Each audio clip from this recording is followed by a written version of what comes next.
بسم اللہ الرحمن الرحیم۔ عزیز طلبہ السلام علیکم۔ جیسا کہ آپ کو معلوم ہے کہ تمام تعلیمی اداروں میں کووڈ-19 کی وجہ سے چھٹیوں کا آغاز ہو چکا ہے۔ آپ کا تعلیمی سلسلہ رکنے نہ پائے اس لیے کینٹ پبلک اسکول سسٹم نے آن لائن کلاسز کا آغاز کیا ہے۔ تو آج پہلی آن لائن کلاس ہے ہماری جغرافیہ کی، باب نمبر 1 نقشے اور اشکال۔ اس سبق میں ہم پڑھیں گے کہ نقشے کیا ہوتے ہیں، کتنی طرح کے ہوتے ہیں اور ان کی اشکال کیا ہوتی ہیں۔ چلے آئیے اب ہم اپنا پہلا لیکچر سٹارٹ کرتے ہیں۔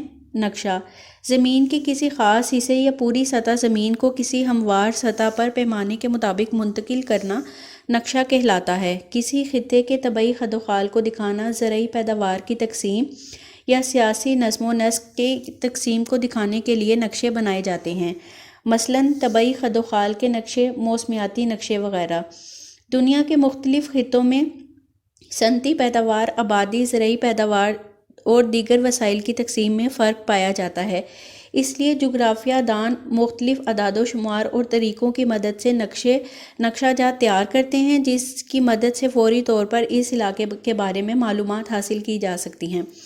بچوں، اب آپ دیکھیں کہ زمین بہت زیادہ بڑی ہے، ٹھیک ہے نہ ہم پوری زمین میں پھر سکتے ہیں، یہ ممکن ہی نہیں ہے۔ اگر جو ہے ہمیں کسی زمین کے کسی حصے کے متعلق معلومات حاصل کرنا ہو تو ہم جغرافیہ دانوں نے ہمارے لیے یہ آسانی کی ہے کہ زمین کو ایک صفحے کے اوپر منتقل کر دیا ہے، ٹھیک ہے، تاکہ ہمیں کسی بھی بارے میں، زمین کے کسی بھی حصے کے بارے میں کوئی معلومات چاہیے ہو تو وہ ہم صفحہ اٹھائیں اور معلومات حاصل کر لیں۔ اب وہ جو زمین کو منتقل کیا ہے اس کو کہتے ہیں نقشہ، ٹھیک ہے۔ اس کے بارے میں اس کی مدد سے ہم جو ہے دنیا کے مختلف خطوں میں زرعی پیداوار کیسی ہے، آبادی کی تقسیم کیا ہے، یا اس علاقے کا محل وقوع کیسا ہے، کہاں پہ پہاڑ ہیں، کہاں پہ میدانی علاقے ہیں، کہاں پہ زرعی علاقے ہیں، تمام کی مدد سے ہم جو ہے وہ اپنی معلومات حاصل کر سکتے ہیں، ٹھیک ہے۔ دنیا کے مختلف مقامات کے مطالعے کے سلسلے میں سب سے پہلے ان کا محل وقوع جاننا ضروری ہوتا ہے، جو کہ نقشے کی مدد سے بخوبی معلوم کیا جا سکتا ہے۔ نقشے سے نہ صرف کسی جگہ کی صحیح نشاندہی کی جا سکتی ہے بلکہ اس کے طبعی اور اقتصادی حالات کا بھی جائزہ لگایا جا سکتا ہے۔ مثال کے طور پر سیاسی نقشوں کے ذریعے مختلف علاقوں کے صحیح مقامات اور حدود وغیرہ کی نشاندہی کی جاتی ہے۔ یعنی کہ سیاسی نقشوں میں یہ ہوتا ہے کہ ہم کسی بھی علاقے کے جو مقام ہیں ان کے بارے میں جان سکتے ہیں، یعنی کہ اس کا دارالخلافہ کدھر ہے، دارالحکومت کدھر ہے، چھوٹے شہر کدھر ہیں، بڑے شہر کدھر ہیں، وہ ہم سیاسی نقشوں کے ذریعے اس کی معلومات حاصل کر سکتے ہیں۔ جبکہ اسی طرح طبعی نقشوں کے ذریعے کسی بھی علاقے کے طبعی حالات، مثلاً پہاڑ، سطح، مرتفع، میدان وغیرہ کا بخوبی جائزہ لیا جا سکتا ہے۔ یعنی کہ ان نقشوں میں ہم یہ دیکھ سکتے ہیں کہ کون سے علاقے میدانی علاقے ہیں، کون سے پہاڑی علاقے ہیں، ٹھیک ہے، اور کون سے علاقوں میں زیادہ میدان پائے جاتے ہیں۔ موسمی نقشے کسی ملک کے خاص وقت کے موسمی حالات کو ظاہر کرتے ہیں۔ صرف موسم کے تغیر اور تبدل کا پتہ چلتا ہے، بلکہ آئندہ آنے والے موسم کی روزانہ پیش گوئی بھی کی جا سکتی ہے۔ اچھا، اب جو موسمی نقشے ہوتے ہیں ان کی وجہ سے ہم یہ پتہ لگا سکتے ہیں کہ کن علاقوں میں بارش کا تناسب زیادہ ہے، کن علاقوں میں بارش کا تناسب کم ہے، کہاں پہ آندھیاں زیادہ آتی ہیں اور کہاں پہ موسم گرم رہتا ہے۔ نقشے کے ذریعے مختلف مقامات کی سمتیں بھی معلوم کی جا سکتی ہیں۔ بحری اور ہوائی جہازوں کے ذریعے ایک جگہ سے دوسری جگہ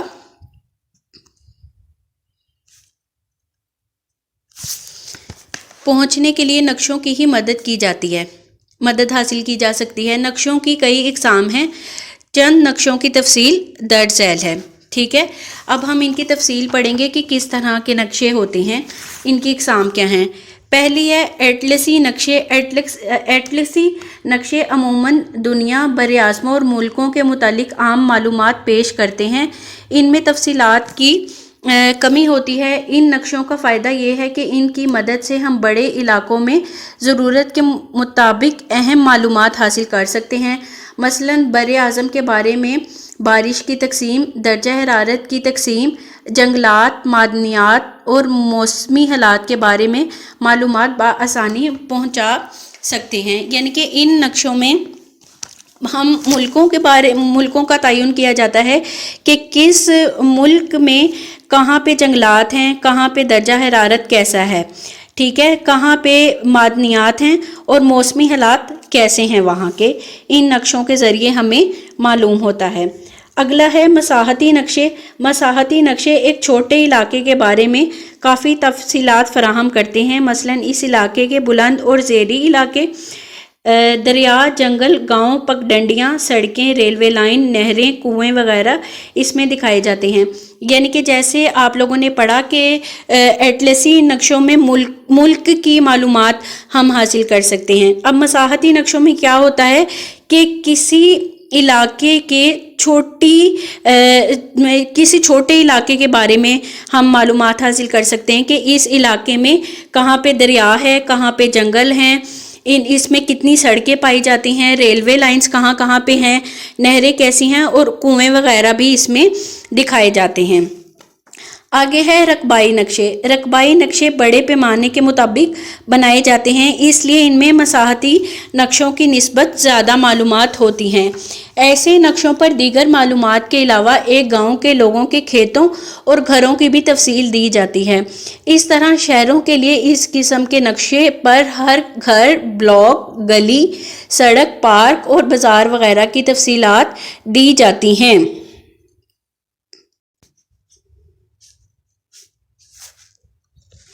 ٹھیک ہے، اب ان نقشے میں کیا ہوتا ہے کہ گاؤں کے لوگوں کے کھیت اور گھروں کی تفصیل بھی دی جاتی ہے۔ جیسے ہم نے پہلے پڑھا کہ بلاک وغیرہ کسی علاقے کے زیریں علاقے، جنگل وغیرہ، ریلوے، سڑکیں کے بارے میں ہوتا ہے۔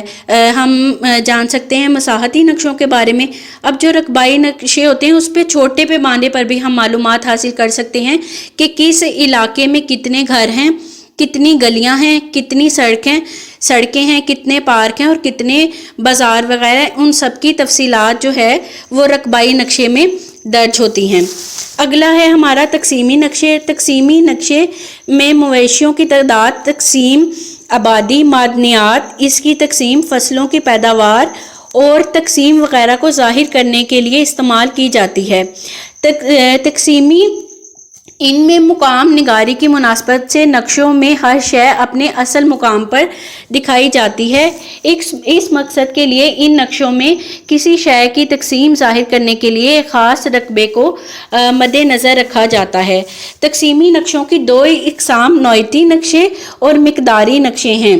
نوعیتی نقشے پر محض کسی چیز کی پیداوار ظاہر کی جاتی ہے جس میں مقدار نہیں بتائی جاتی۔ مقداری نقشے میں کسی چیز کی کم و بیش مقدار بھی بتائی جاتی ہے، اور مقداری نقشوں کی بناوٹ کے لحاظ سے پھر آگے اقسام ہیں وہ ہم بعد میں پڑھیں گے۔ یعنی کہ یہ جو تقسیمی نقشے ہیں یہ ان میں جو ہے وہ تعداد بتائی جاتی ہے، یعنی کہ کسی آبادی کی تقسیم کتنی ہے، معدنیات کی تعداد، فصلوں کی پیداوار وغیرہ جو ہے وہ تقسیم کی جاتی ہے، اور اس میں ہمیں اس کی مقدار بھی پتہ چلتی رہتی ہے۔ اچھا پیارے بچوں، آج ہم نے جو ہے نقشے کے بارے میں پڑھا کہ نقشے کیا ہوتے ہیں، ان کی کتنی اقسام ہوتی ہیں۔ امید ہے کہ آپ کو آج کا لیکچر سمجھ آیا ہوگا۔ اب آپ لوگوں نے اس سے ریلیٹڈ جو سوالات ہیں وہ میں آپ کو بتاؤں گی، آپ ان کو لکھ لیں اپنی کاپیز پہ اور اچھے طریقے سے یاد بھی کر لیں۔ اچھا جی، یہ دیکھیں، پہلا ہمارا سوال ہے نقشے کی تعریف کریں۔ زمین کے کسی خاص حصے یا پوری سطح زمین کو کسی ہموار سطح پر پیمانے کے مطابق منتقل کرنا نقشہ کہلاتا ہے۔ سوال نمبر 2 ہے تقسیمی نقشے کی کوئی سی 2 خصوصیات بیان کریں۔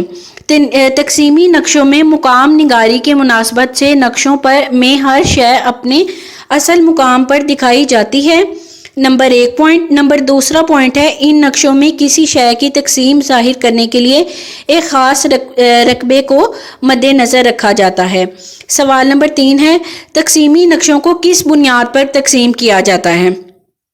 تقسیمی نقشوں کی دو اقسام نوعیتی نقشے اور مقداری نقشے ہیں۔ نوعیتی نقشے پر محض کسی چیز کی پیداوار ظاہر کی جاتی ہے جس میں مقدار نہیں بتائی جاتی، یعنی کہ تقسیمی نقشوں کی دو اقسام ہیں۔ پہلی اقسام کون سی ہے ہماری؟ نوعیتی نقشے۔ اس میں چیز تو بتائی جاتی ہے یہ کہ یہاں پہ جانور پائے گئے ہیں یا آبادی، لیکن اس کی تعداد کیا ہے وہ بتائی نہیں جاتی۔ اور جو مقداری نقشے ہیں، یعنی کہ جو اس کی دوسری اقسام ہے، اس میں چیز کی مقدار بھی بتائی جاتی ہے۔ تو امید ہے کہ آپ کو آج کا لیکچر سمجھ آیا ہوگا۔ یہ 3 سوال ہیں، یہ آپ اپنی نوٹ بکس پہ لکھ لیں اور اس کو اچھی طرح یاد کر لیں۔ باقی جو ہمارا لیکچر ہے کہ یہ کیسے بنائے جاتے ہیں نقشے، تو وہ ہم اپنے اگلے لیکچر میں پڑھیں گے۔ تب تک اپنا خیال رکھیں۔ اللہ حافظ۔